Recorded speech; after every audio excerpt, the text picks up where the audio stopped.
नमस्कार दोस्तों, life skills management के आज के सेशन में एक बहुत ही बेहतरीन बात आपके साथ डिस्कस करने के लिए मैं हाजिर हुआ हूँ।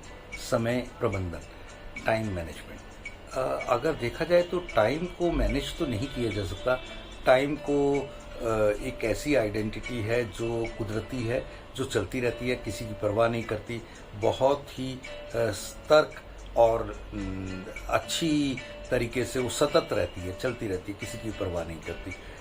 समय की एक ऐसी आइडेंटिटी है। लेकिन उसी समय के अनुसार इंसान अपने आप को प्रबंधन कर ले, अपने आप को मैनेज कर ले, तो उसे टाइम मैनेजमेंट का एक संज्ञा दी जाती है। कहते हैं ना कि जिसने समय को वैल्यू किया, समय की कदर की, उसकी कदर हो ही जाती है। जो आज पैसे की कदर करता है, पैसा कल उसकी कदर कर देगा, और जो आज समय की कदर करेगा तो वो कल समय उसकी कदर करने ही वाला है। उसकी कदर परमात्मा के जरिए से बहुत शानदार हो जाएगी।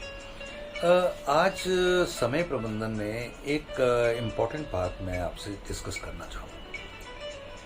हमारा एक टाइम टेबल होना चाहिए, हमारा एक शेड्यूल होना चाहिए, हमारी एक प्रायोरिटी होनी चाहिए, क्या पहले करना है, क्या बाद में करना है, कैसे करना है, और रोज के लिए एक नियत हो कि जो जो चीज़ें हमारे रास्ते के रोड़े हैं उनमें अटकने की जरूरत नहीं है। किसी भी छोटी बात से सुबह सुबह झगड़ा करने का मौका आ जाए तो अवॉइड करके निकल जाओ। किसी भी बात से सुबह सुबह एक ऐसा माहौल बने जिसमें आपका पूरे दिन के ऊपर उसका असर आने वाला है। वो अच्छा है तो जरूर करो, उससे अच्छा असर आएगा। एक बुरा है तो उसका अवॉइड करके आगे निकल जाना ही समझदारी का सूचक है। आप एक बात को और समझिए, जैसे अगर किसी का काम कुछ और था और वो आज शेड्यूल के अकॉर्डिंग नहीं चलेगा, बिना प्रबंधन के उसका, तो वो कहीं पे कोई लक्ष्य को पहुंच नहीं पाएगा। एक तो लक्ष्य निर्धारित हो, उसके अकॉर्डिंग प्लानिंग हो, और प्लानिंग के शेड्यूल्स हो, उस शेड्यूल्स के अकॉर्डिंग। मान लीजिए आपके घर 24 घंटे हैं, तो उसमें 8-8 घंटे के शेड्यूल कर लीजिए। एक 8 घंटे में रूटीन डाल दीजिए। रूटीन का मतलब क्या है?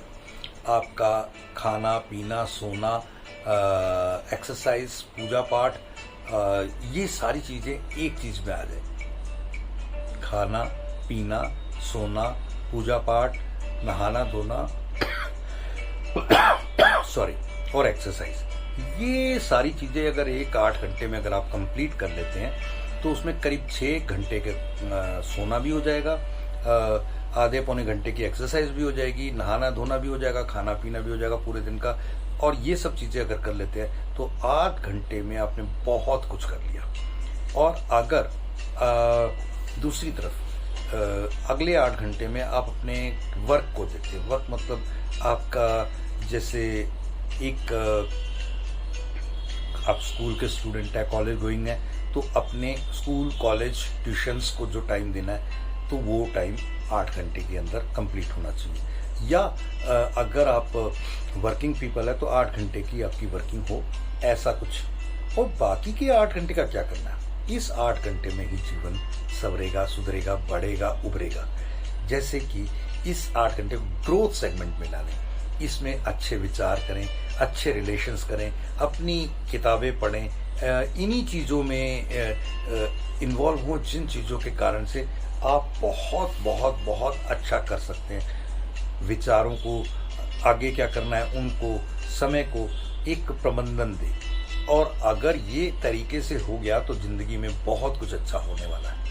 एक चीज मानिए कि एक व्यक्ति की उम्र, आयु एग्जाम्पल 60 वर्ष का होती है। अगर वो एक दिन में 8 घंटे केवल सोता ही है, आप अमूमन देखेंगे 8 घंटे एक व्यक्ति घरों में, अगर आप अंदाजा लगाएं, रात को अगर 10, 11, 12 बजे कोई सोया, 11 बजे से लेकर 11, 12, 1, 2, 3, 4, 5, 6 बजे भी उठता है तो 8 घंटे की उसने नींद ली। तो ये एक प्रोसेस है जो ना चाहते हुए भी, ना जानते हुए भी हम 8 घंटे सोते हैं। अगर उसको 8 घंटे को हम 6 घंटे कर दें और बाकी चीजें इसी में ले लें तो आपका कितना बड़ा फर्क पड़ने वाला। एक व्यक्ति अगर 2 घंटे अपने जीवन में रोज के सोने से कम करके बाकी कामों के अंदर डाल देता है, तो आप यकीन मानिए कि वो 60 साल अगर जीने वाला था तो पूरे दिन का 1/8 का अब वो 1/8 हो गया, मतलब 24, 8/24, 1/3, 1/3 का मतलब हो गया 60 का 60 साल अगर जीता तो 20 साल सोने में गुजारे। यदि वो उसको 2 घंटे कम कर देता है तो 6/24 यानी कि 1/4 यानी 15, 5 साल वो अपने सोने के कम कर सकता है, जिसको वो प्रोडक्टिवली यूज कर सकता है। तो आप देखिए कि 5 साल का असर तो इसी चीज से, 2 घंटे सोना एक दिन में कम करने से आप जीवन को बढ़ा सकते हो, जीवन के कार्यों को बढ़ा सकते हो, जीवन की गति को बढ़ा सकते हो। इसके अलावा जो चीजें जैसे किसी को मिलना है, किसी से काम है, किन चीजों को, उन चीजों को हम अगर लापरवाही से लेते हैं तो बहुत सारा काम उस तरफ जाता है। जो ग्रोथ वाला सेगमेंट है वो पूरी का पूरी रिलेशंस चीजें आपकी कहीं ना कहीं वेस्ट हो जाती है। उन्हें वेस्ट ना करके उनको यूटिलाइज करना बहुत बड़ा एक तरीका है जीवन के जानने का, जीवन के मानने का, जीवन के प्रबंधन को, समय के प्रबंधन को सही से देखने का। अगर कहीं आपने कोई टाइम किसी पर्टिकुलर चीज के लिए दे रखा है तो उसमें से 2-5 मिनट 15 मिनट आगे पीछे हो जाए तो कोई फर्क नहीं पड़ता बहुत ज्यादा, लेकिन अगर रियलिटी में देखा जाए तो बहुत फर्क पड़ता है। अगर आपने किसी को मिलने जाना है और वो आपने 8 बजे का टाइम दिया तो 8 बजे की बजाय आप 7:45 बजे पहुंचकर 2-5 मिनट वेट करके एग्जैक्ट 8 बजे या 1 मिनट पहले आप नॉक करें तो उसे भी वैल्यू लगेगा। वाकई कमाल है। मैं ऐसे बहुत सारे बड़े नामों को जानता हूं जिनका नाम लेना मेरे को बिल्कुल भी उचित नहीं लगता। वो बहुत बड़ी बड़ी बड़ी बड़ी पोस्टों पे बैठे, उन्होंने अगर टाइम दे दिया 6 बजे का तो मान लीजिए 6:30-7 बजे तो वो फोन करके आपको बोलेंगे मैं थोड़ा सा लेट हो गया, और लेट तो आना उनका पक्का है। और मेरे को यहाँ वहाँ management of time is most important thing.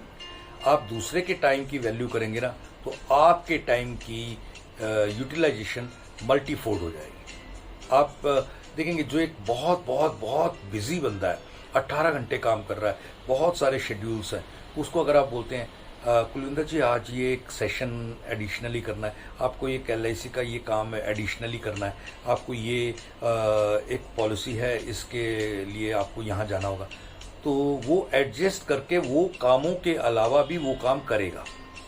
लेकिन यदि एक व्यक्ति जो बहुत कम काम कर रहा है, बहुत कम बिजी है, तो अगर उसे पूछो कि आप इस दिन ये एक छोटा सा काम है, ये इसमें इतना समय जाएगा, कर पाएंगे?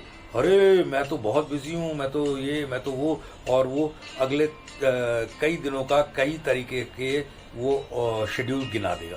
तो कहने का भाव ये है कि जो प्रोडक्टिव लोग हैं उनके पास हर प्रोडक्टिव चीज के लिए समय होता है, इसे टाइम मैनेजमेंट कहते हैं। और जो अनप्रोडक्टिव लोग हैं उनके पास अनप्रोडक्टिवली टाइम का इतना मिसमैनेजमेंट है कि वो ना खुद को पूरे से देख पाते हैं।